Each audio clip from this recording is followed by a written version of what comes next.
오늘 우리에게 주시는 하나님의 말씀은 열왕기상 1장 11절에서 27절까지 말씀입니다.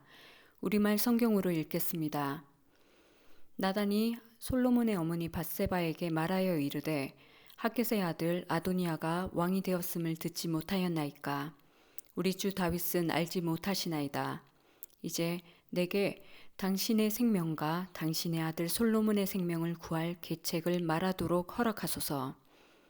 당신은 다윗 왕 앞에 들어가서 아뢰기를 내 주 왕이여, 전에 왕이 여종에게 맹세하여 이르시기를 네 아들 솔로몬이 반드시 나를 이어 왕이 되어 내 왕위에 앉으리라 하지 아니하셨나이까.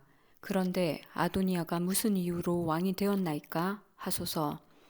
당신이 거기서 왕과 말씀하실 때 나도 뒤이어 들어가서 당신의 말씀을 확증하리이다. 밧세바가 이어 침실에 들어가 왕에게 이르니 왕이 심히 늙었으므로 수넴 여자 아비삭이 시중 들었더라. 밧세바가 몸을 굽혀 왕께 절하니 왕이 이르되 어찌 됨이냐. 그가 왕께 대답하되 내 주여, 왕이 전에 왕의 하나님 여호와를 가리켜 여종에게 맹세하시기를 네 아들 솔로몬이 반드시 나를 이어 왕이 되어 내 왕위에 앉으리라 하셨거늘 이제 아도니아가 왕이 되었어도 내 주 왕은 알지 못하시나이다. 그는 수소와 살찐 송아지와 양을 많이 잡고 왕의 모든 아들과 제사장 아비아달과 군사령관 요압을 청하였으나 왕의 종 솔로몬은 청하지 아니하였나이다. 내 주 왕이여, 온 이스라엘이 왕에게 다 주목하고 누가 내 주 왕을 이어 그 왕위에 앉을지를 공포하시기를 기다리나이다. 그렇지 아니하면 내 주 왕께서 그의 조상들과 함께 잘 때에 나와 내 아들 솔로몬은 죄인이 되리이다. 밧세바가 왕과 말할 때 선지자 나단이 들어온지라.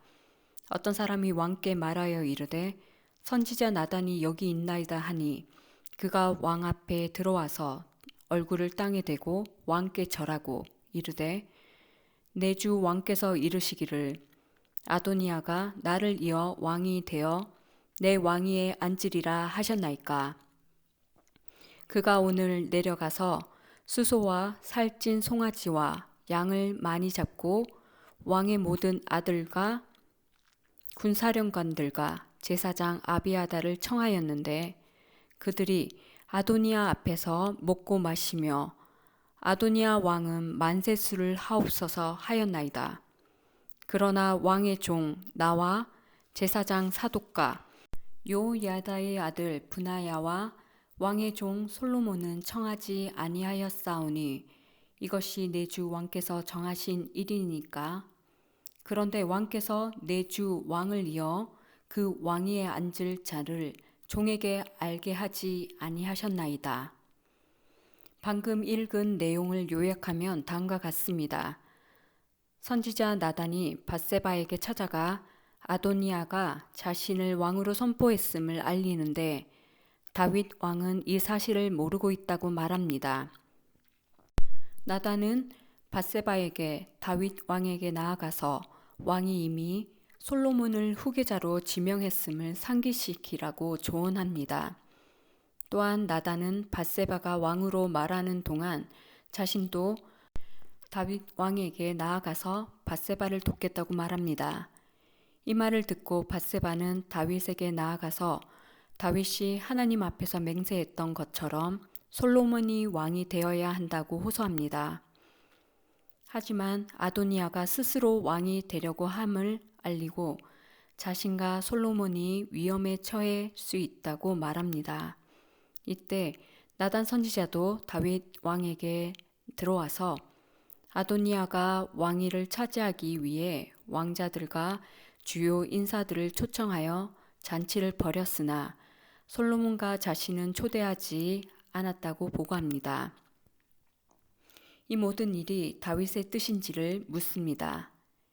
이 사건에서 우리는 두 가지 교훈을 얻을 수 있습니다. 첫째는 나단의 지혜를 배워야 합니다. 나단 선지자는 설득을 너무나 잘하는 것 같습니다. 아주 지혜롭게 설득을 합니다. 만약에 나단 선지자가 아도니아의 스스로 왕됨을 제지하기 위해서 직접 나섰다가는 목숨을 부지하기 어려울 것입니다. 아도니아나 그의 편에 있던 자들을 가만히 두지 않았을 것입니다. 그래서 왕인 다윗을 설득합니다. 다윗이 솔로몬을 후계자로 정했으니 그 사실을 상기시키므로 아도니아의 계획을 꺾어버리려는 것입니다. 그래서 밧세바를 보내서 다윗에게 이 사실을 알리게 하고 자신도 뒤이어 나타나 밧세바를 돕습니다. 이런 나단의 계획은 성공하게 됩니다. 과거에 다윗이 범죄했을 때도 나단 선지자는 적절한 비유를 들어서 다윗의 범죄를 지적했습니다. 한 부자가 방문한 여행자를 대접하기 위해 자신에게는 많은 양들이 있음에도 자신의 양을 잡지 않고 오히려 가난한 사람이 가진 유일한 어린 양을 잡아서 손님을 대접했다고 합니다. 다윗은 이 이야기에 분노하여 그런 행위를 한 사람을 바로 죽여야 한다고 말합니다. 이에 나단은 다윗에게 당신이 바로 그 사람입니다 라고 말하며 다윗이 우리아를 죽이고 밧세바를 취한 것을 지적했습니다. 이때 다윗이 자신의 죄를 깨닫고 회개했습니다. 나단의 지혜가 통한 것입니다. 이런 나단을 통해서 배울 수 있는 지혜는 상대가 스스로 깨닫게 해준다는 것입니다. 나단은 죄를 지적하거나 조언도 직접 하지 않았습니다. 다윗의 죄를 깨닫게 할 때에도 직접 죄를 지적하기보다 비유를 통해서 스스로 깨닫게 했습니다. 아도니아가 왕이 되려고 했을 때에도 다윗 왕이 허락한 사실인지를 물으므로 다윗이 직접 모든 것을 판단하게 했습니다. 나단은 간접적으로 상대가 깨닫도록 지혜를 발휘한 것입니다. 우리들도 이런 지혜를 배워야 합니다. 우리들은 이런 지혜가 없어서 상대의 잘못을 직접 지적하고 정죄하고 판단할 때가 많습니다. 그래서 상대에게 상처를 주고 관계도 깨지는 것입니다. 사람들은 누구나 지적하는 말을 좋아하지 않습니다. 설령 내가 잘못했다고 할지라도 누군가가 나에게 지적하면 기분 나빠하는 것이 우리들입니다. 그런데도 우리들은 지적하기를 좋아합니다. 이제는 그러지 말아야 합니다. 나단에게서 지혜를 배워야 합니다. 내가 누군가의 잘못을 직접 지적하기보다 스스로가 자신의 허물을 깨닫도록 해야 합니다. 나단처럼 질문을 통해서 스스로가 알아차리도록 해야 합니다. 그래서 상대의 감정이 상하지 않도록 지혜롭게 말해야 합니다. 그럴 때 상처를 주지 않게 되고 사람들과의 관계에서 어려움을 겪지 않을 것입니다.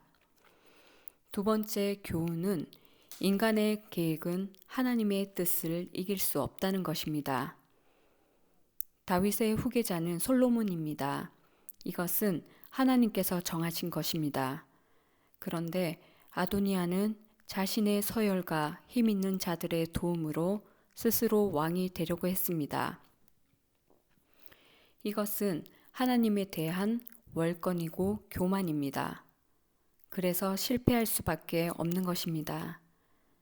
우리가 아무리 계획을 세운다 할지라도 하나님의 뜻을 벗어난다면 절대 성공할 수 없습니다. 요셉의 형들이 요셉을 애굽의 노예로 팔면서 요셉 꾼대로 되지 못하게 했습니다. 하지만 하나님은 결국 요셉의 꾼대로 되게 하셨습니다. 잠언 16장 9절 말씀. 사람이 마음으로 자기의 길을 계획할지라도 그의 걸음을 인도하시는 이는 여호와시니라. 사람이 아무리 자기의 길을 계획해도 그 계획대로 다 되는 게 아닙니다. 하나님께서 그 걸음을 인도하신다는 것을 알아야 합니다. 그래서 내 계획대로 추진하기에 앞서서 내 계획이 하나님 뜻 안에 있는지를 먼저 생각해 봐야 합니다. 아무리 좋은 계획을 세워도 하나님의 뜻이 아니면 그 계획은 실패하고 맙니다. 그러니 내 계획이 하나님 뜻에 벗어나지 않도록 애를 써야 합니다. 하나님께 묻고 또 묻고 물어야 합니다. 그럴 때 하나님께서 내 길을 잘 인도해 주실 것입니다.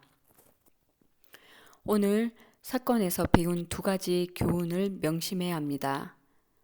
나단의 지혜를 배우고 인간의 계획은 하나님의 뜻을 이길 수 없음을 깨달아야 합니다. 그럴 때 가장 복된 삶을 살 수 있을 것입니다. 함께 기도하겠습니다. 하나님, 우리가 아무리 애써 좋은 계획을 세울지라도 하나님의 뜻을 이길 수 없음을 깨닫게 하옵소서. 섣부른 말로 다른 이들에게 상처를 주지 않게 하옵소서. 나단과 같은 지혜를 저희들에게 허락하옵소서. 예수님의 이름으로 기도합니다. 아멘.